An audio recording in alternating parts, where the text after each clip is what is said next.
most of our friends in the legislature are at either the Democratic Central Steering Committee meeting in Hampton, and the Legislative Black Caucus also has an event this weekend. Normally one of them would pull themselves away, but you all probably realize what happened on November the 8th and realize all that is at stake for Virginia moving into next year. And all of those people are really focused in on what they need to do to make sure that we can continue to move Virginia forward in a positive direction and stop the onslaught of bad, super conservative, right-wing agenda that Bob McDonnell and Ken Cuccinelli want to cram down the throats of Virginians. So raise your hand if you're here with Virginia New Majority. Great. You're here with Virginia New Majority. Great. Thank you guys so much for coming. We have been able to do some work with Virginia New Majority over the last several years. John Liss and Tram Nguyen and Rishi and Phaedra and everybody else. I'm sure I forgot somebody on y'all staff, and I apologize right now for that. But the work that you guys have done over the last several years has really the reason why many more organizations are at this afternoon event than we've had in the past. If you're from SEIU, can you raise your hand? Great. Our friends from SEIU, thank you all for joining. And then I don't know if I forgot any of our other groups. And if you're from an environmental community, raise your hand. Great. So thank you all so much for coming today. We all share a lot of the same things that are at risk as we move into 2012. In the environmental community, we refer to the Virginia Senate as a razor-thin environmental firewall. For other communities, it was a razor-thin firewall to protect immigrant rights. For people who are home health workers, it was a razor-thin firewall to protect that section of the budget that actually funds programs that are more cost-effective than putting people into nursing homes when we put people to care for people in their homes. Unfortunately, we weren't able to do what needed to be done to maintain that firewall in the 2011 elections. So now the work that we do together heading into 2012 could never be more important. It could never be more important for us to have a cohesive message and a cohesive ability to work together heading into 2012 as it is this year.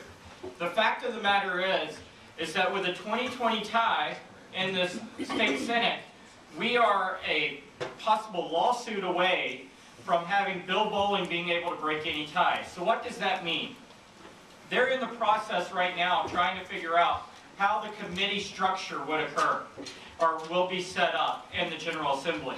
Now, folks who come here from the environmental perspective, you know that we kill some bad bills in committees, but we have no experience killing bills in committee like the immigration community has had to have done.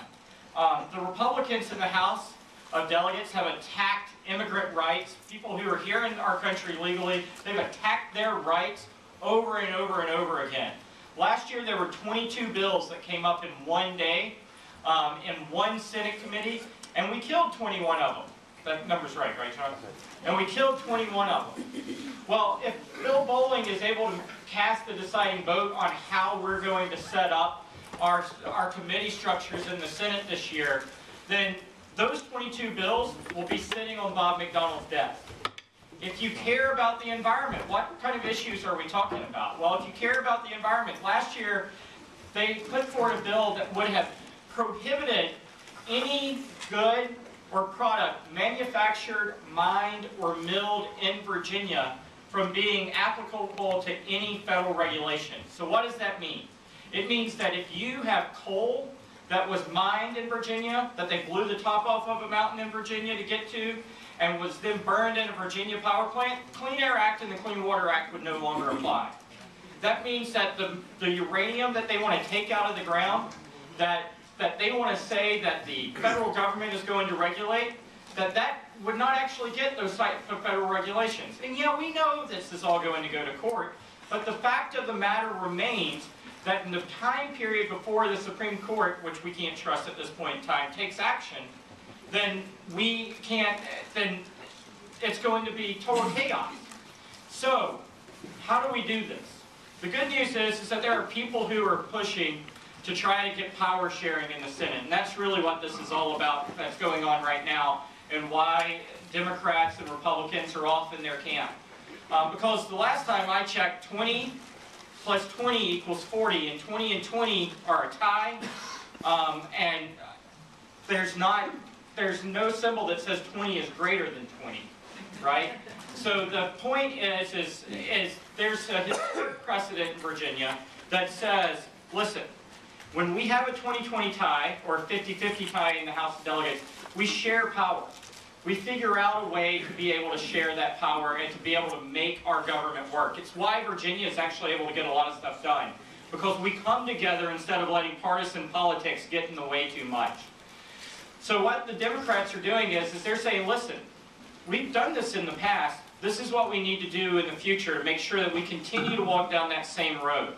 But unfortunately, Bill Bolling, who wants to be the next governor of Virginia, and Ken Cuccinelli, who wants to be the next governor of Virginia, and Bob McDonnell, who is the current governor of Virginia, say 20 plus 20, or 20 doesn't no longer equal 20, that now 20 equals 21, and we have an advantage. So we're trying to push for that power sharing agreement. And we're going to be working some critical issues during this upcoming session. Whether it's uranium, whether it's protecting the budget to make sure that there are seats at the table, making sure that we protect immigrant rights, to make sure we protect choice, to make sure that we protect equality. Those are critical issues. But the most critical thing that we need to do between now and January the 11th is we need to push to make sure that we have power sharing. We have an established precedent in doing things the right way in Virginia. We need to make sure that we push our legislators to do the right thing by Virginia. The right thing by Virginia is not to take us to the ultra-conservative right-wing agenda that Ken Cuccinelli wants to put down our throats and that Bob McDonnell and Bill Bolling want to. Or even worse yet, Bob Marshall, for those of you who know that name, or Mark Cole, for those of you who know that name. Those people will send Virginia in the wrong direction. And we have to take advantage of this opportunity to weigh in and say, listen, you need to share the power. So how can you help us do that? What can you do to help with that? All of you are going to leave this meeting, and you're going to go and you're going to have conversations with your legislator. If your legislator is a member of either side of the leadership spectrum, whether they're Republican or Democrat, they need to hear, listen, in Virginia, we don't do power grabs. We share the power. We've done so twice in the last 2 decades. We've done so. We expect to do that again. You need to write a letter to the editor and say, in your Virginia elementary school, 20 equaled 20, not 20 was greater than 20. We need you to weigh in that regard. Because the way that we're going to be able to create an environment where we have a power sharing agreement is to actually get people to engage in this process and create a political environment where the other side, or neither side, our elected officials cannot try to grab power from each other. They cannot try to wrestle power. They're going to recognize that this is what happened and this is why we did it.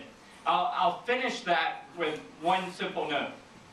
The governor says quite often that this was a mandate from the people for the Republicans to be able to have control of the state Senate. It's a mandate from the people.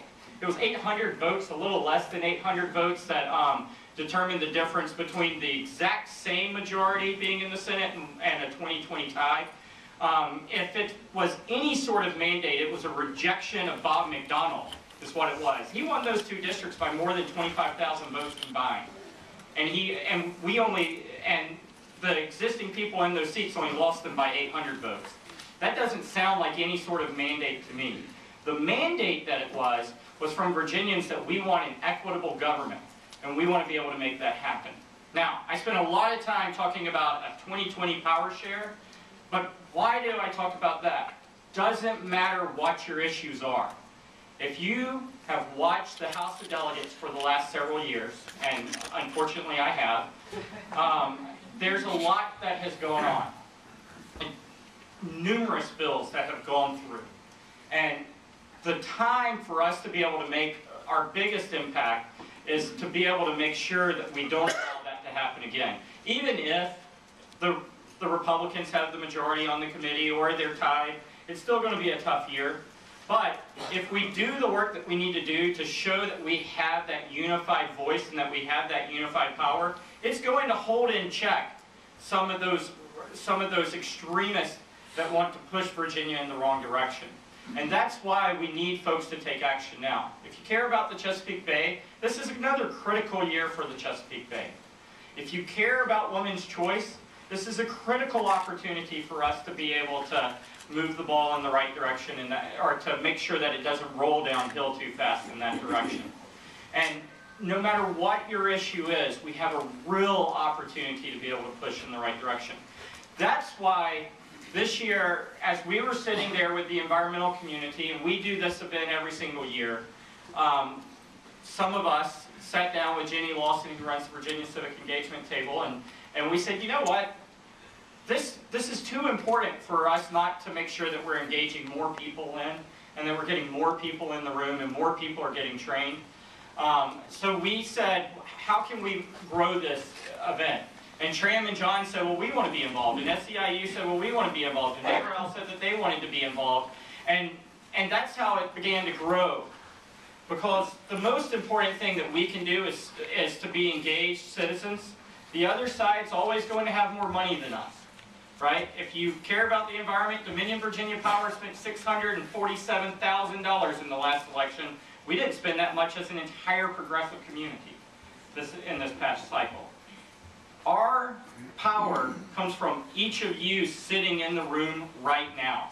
And by you getting involved, by you attending lobby days, by you occupying the Capitol and saying, this is what we stand for a fair and equitable Virginia. We stand for a Virginia with cleaner air. We stand for a Virginia with safe drinking water. We stand for a Virginia where equality and choice is something that is valued by every Virginian. And you can do that, and the opportunity starts today.